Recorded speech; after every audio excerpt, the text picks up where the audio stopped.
So what I'll do is I'll give you a little intro and then we'll ask our questions. Are you happy with all the questions? Yeah, absolutely. Yep, okay. All right, here we go. All right. Hi everyone, I'm Caitlin James from Scalp Micropigmentation Australia, and welcome to another 5-minute fast facts on Scalp Micropigmentation, the Pro Artist series, where we're interviewing some amazing scalp micropigmentation artists from around the world and getting their tips and tricks on how you can get the best out of your scalp micropigmentation transformation. On our program today, we have the very well recognised scalp micropigmentation artist who is known for travelling to many parts of the world. He is super talented at his craft, and he's from the sunny California state in Florida, which at a time not so long ago was a real mixed bag of scalp micropigmentation results. Mostly not so good due to the lack of regulations for tattooing in Florida. From here, he's grown his international business based on good ethics, amazing results, and a professional reputation.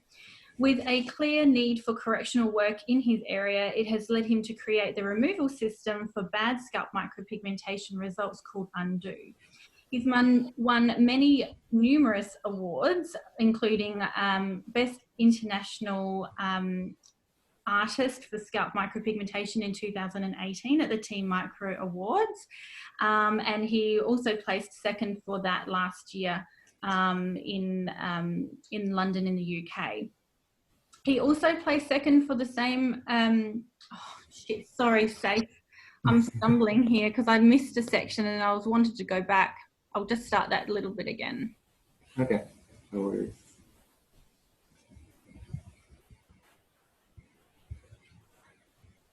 Okay. He's won numerous awards, including awards for Best Hairlines and Best SMP Businesses. In 2018, he was awarded the Best International Artist at the Team Micro Awards. Last year, he placed second for the same award.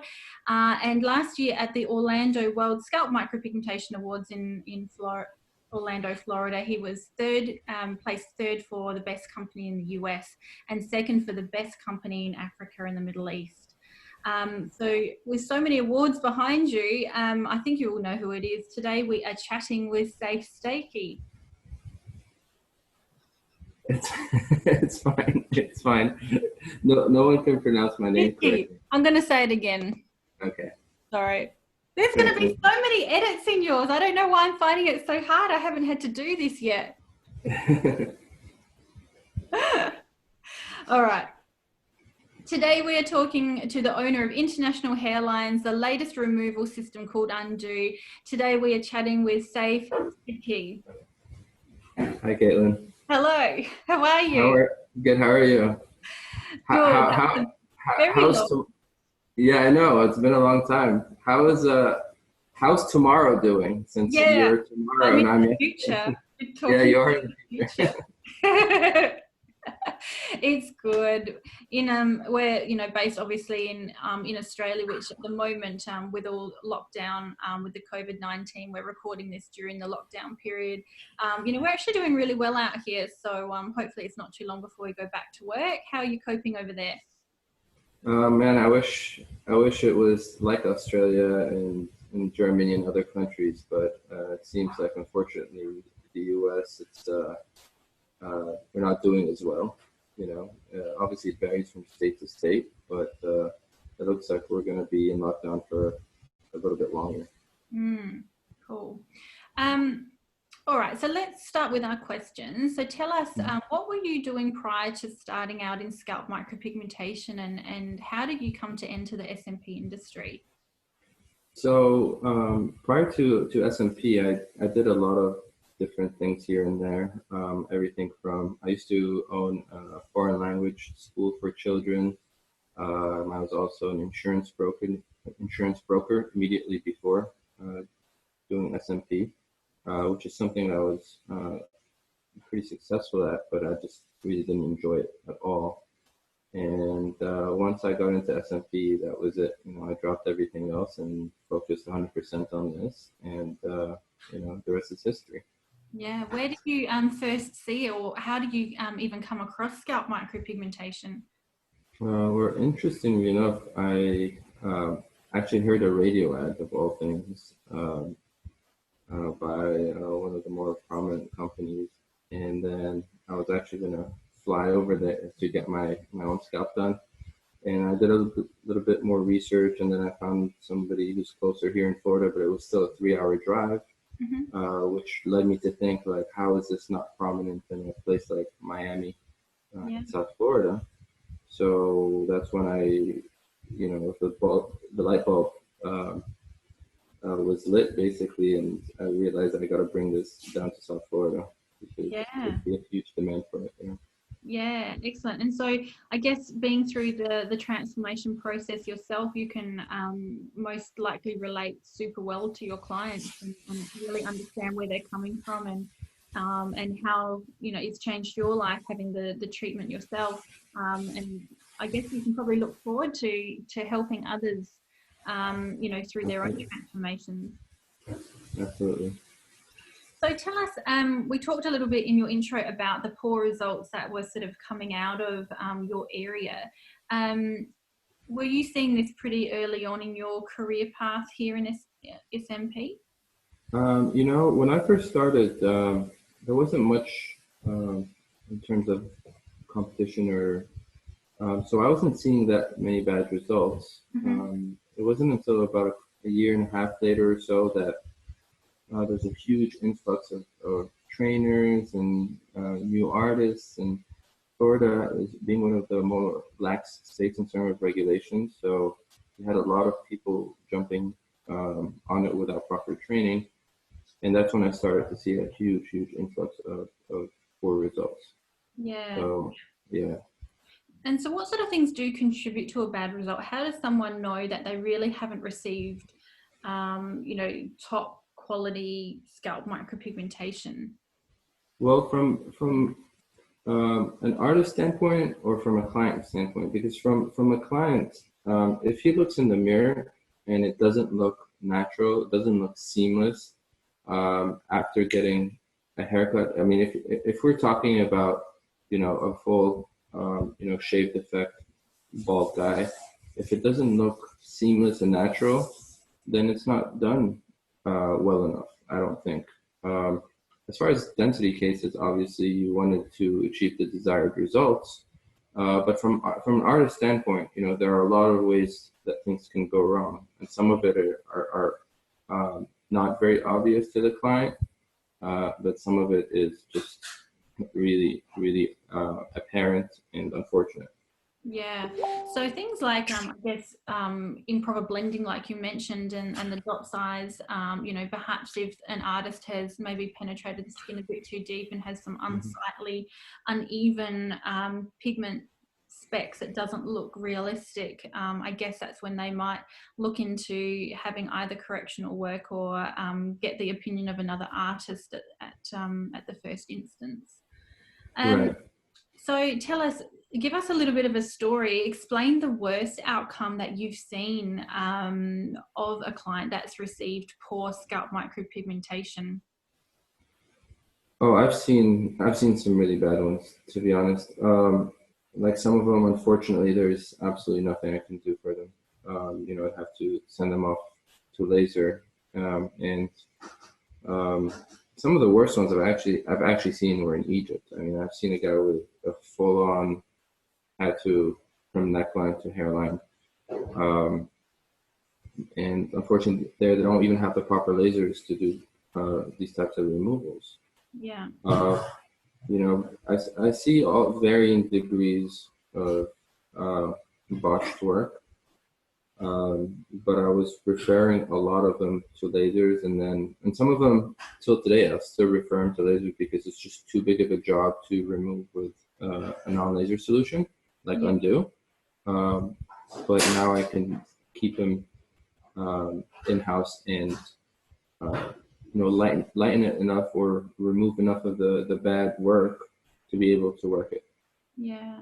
And is this sort of what motivated you to change a little bit of direction to your business? So obviously, you've got a really solid scalp micropigmentation reputation where you are, and to the other places where you travel. So just talk about sort of the other places that you travel, because we actually haven't covered that. So just talk to us about the other locations that you do travel to, and what sort of motivated you to then go down the path of creating the Undo system.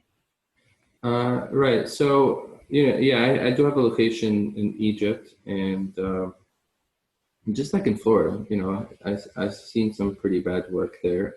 And as far as motivation is concerned, after doing SMP for a number of years, I mean, don't get me wrong, I still enjoy it, of course. But I also have other artists and practitioners in both locations, and I like to give them, the everyday cases, if you will. And I like to challenge myself a little bit more. So I focus on repair work mostly, more challenging cases, because, obviously you want to be challenged as an artist all the time. So um, when I first saw a large number of repair cases, I made it kind of a goal to become the repair guy, to uh, kind of like develop a little niche. Um, and it's, like I said, it's more challenging. And it's also, I mean, SMP is rewarding in itself, but like when you see the devastation on somebody who's had a really, really bad work, they've gone in to get their SMP done because they're lacking a little bit of self-esteem, and then the bad SMP just makes it exponential. And then just being able to help them get over that and at least improve it, if not completely correct it, then that's even more rewarding than just doing regular SMP work. 100%. Yeah, it's so sad when they're full of hope, thinking that scalp micropigmentation is going to be the answer for them, and then it doesn't go as planned. I'm sure that's super devastating for the person. Yep. For you to be able to help them, it's amazing. So that's awesome. Um, so just talk about, if someone has got a bad result, just explain, how does the Undo system help a client?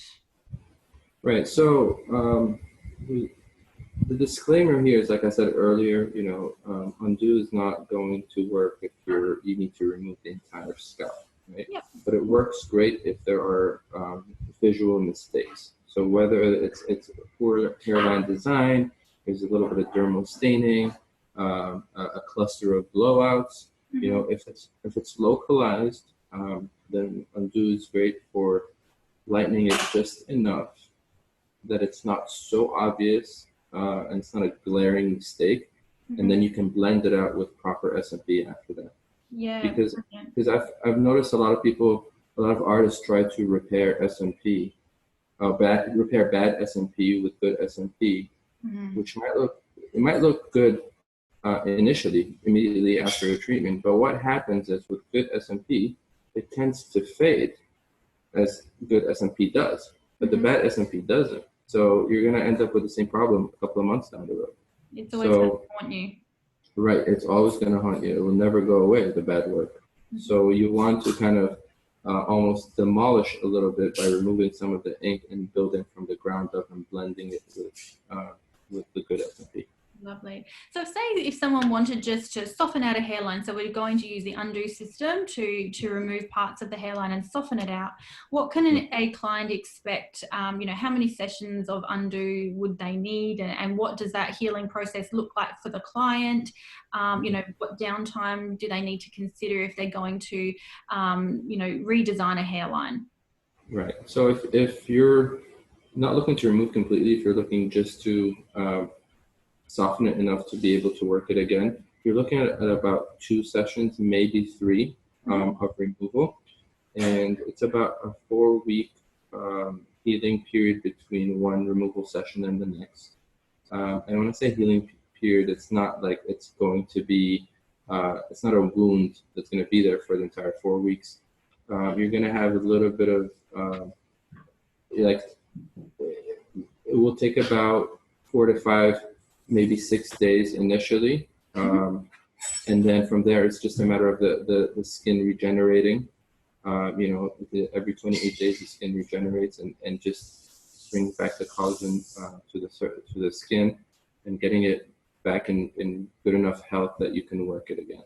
Yeah. So it's 4 weeks, 2, maybe 3 sessions, depending on the saturation of the pigment. Yeah. And then you're gonna wait another 4 weeks, and then you can do the SMP.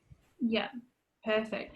And where can a client go to find someone who is skilled and has undergone the correct training in the Undo system? So we launched Undo in January. So it's not as readily available as we would like it to be yet. We have about 7 or so practitioners in the US right now. We have 3 in the UK, 1 in South Africa coming soon. And it's slowly going to increase those numbers. So it's not that readily available, but if you're a client and this is something that you feel that you need, let your artist know, and we'd be happy to train them and get the product out to them. Yeah, excellent. And they can always be in contact with yourself anyway, and you can pop them in touch with an artist that that has undergone your Undo training already and is skilled and qualified. Yeah. Exactly. And where else can Undo be used? So obviously we just touched on relighting a hairline ready for redesign, I guess. And you talked a little bit about spot treating. So where else can Undo be used? So with regards to SMP, like hairlines, localized area of blowouts or dermal staining, for example, or poor blending. But it can also be used on permanent makeup. So botched brows. You can even remove eyeliner or blowouts on an eyeliner. Lips, and it can also be used on small body tattoos. Yeah. Up to about 5 by 5 inches or 6 by 6 inches. So so that it can be used in several different means. Yeah. And also you, as another part of your business, you actually offer scalp micropigmentation training as well. So once someone has undergone training, obviously that's not the be all and end all. They're not going to know everything. So just explain to us, how can a client benefit from a practitioner that has undertaken multiple trainings? Yeah, obviously by training with different people, at least good trainers, getting different viewpoints is actually it's critical, I believe. Because there's not one correct way of doing it. Caitlin, I mean, there's so many good artists around the world, and you can sit down and have coffee with one of these artists and learn something new, or just simply by watching somebody work for 30-second video, you will learn something new. So if a practitioner has trained with multiple people, especially from different areas, like if you've trained with somebody in the US and somebody in the UK and somebody in Australia, for example, then you just have better knowledge and better experience. Yeah, brilliant. And that at the end of the day is benefiting the client, because there's not one way of doing something, like you said, and you can't treat everybody the same. Everyone is so unique and so different. Absolutely. And as just to take it a step further, you don't have to fly to get continuing education. Now obviously with the pandemic and everything going on, there's going to be a lot more online trainings available. So I would never recommend to do online training as a beginner. To enter the fundamentals, you really have to do hands-on. But once you have a little bit of experience under your belt, whether you've been doing it for 6 months or a year, then take online courses by the more experienced artists out there, like Pam Neighbors, like Matt Ayula, like all those guys. And get knowledge from different areas. Absolutely. Yeah, Brilliant. And what would you say would be the one thing that you love most about creating the scalp micropigmentation results? The thing I love the most is just making it look like completely seamless. I mean, I actually, this is a true story. I ran into a client of mine in a restaurant, and I had completely forgotten. Like his face looked familiar, you know, and he bumped into me and he said hi, and I'm like, his face was so familiar, and then it hit me. I'm like, oh my God, this is a client from 2 years ago. And Yeah. not once did I look at his scalp. Like it didn't, you know, it didn't hit me as like an SMP job. If it looks that natural, then I know I did a really good job with Oh, that's an absolute credit to you then. it. Not recognizing your own work because it looks that good. Yeah, I know, right? I wish I could say that it's like that with every case, but at the same time, you know, because it's your work of art, you're I find myself staring at their heads all the time, you know, as soon as they walk through the door and then they're walking out, you know. But yeah, if nobody notices it, then you know you've done good work. An amazing job. Yeah. Well, thank you so much for your tips and tricks. Hopefully you've helped someone out there that might have little bits and pieces of SMP that they're not overly happy with, and hopefully today they can get some really great information on how they can then perhaps go down the path of correcting it, lightening it, redoing it, so that they really do get the best out of their scalp micropigmentation results. And thank you for being a part of the 5-minute fast facts on Scalp Micropigmentation Pro Artist series. So thank you so much, Seif. I really appreciate your time. Thank you so much, Caitlin. No And worries. it was a pleasure talking to you and seeing you again. Yeah, cool. All right. And if you have any comments or questions, we want to hear from you. So as always, don't be shy. Give us a call or an email. Pop something in the comments below. Don't forget to subscribe so you stay up to date with our latest content when that's released. And thanks everyone for watching and listening. We hope to see you soon. Bye. Bye.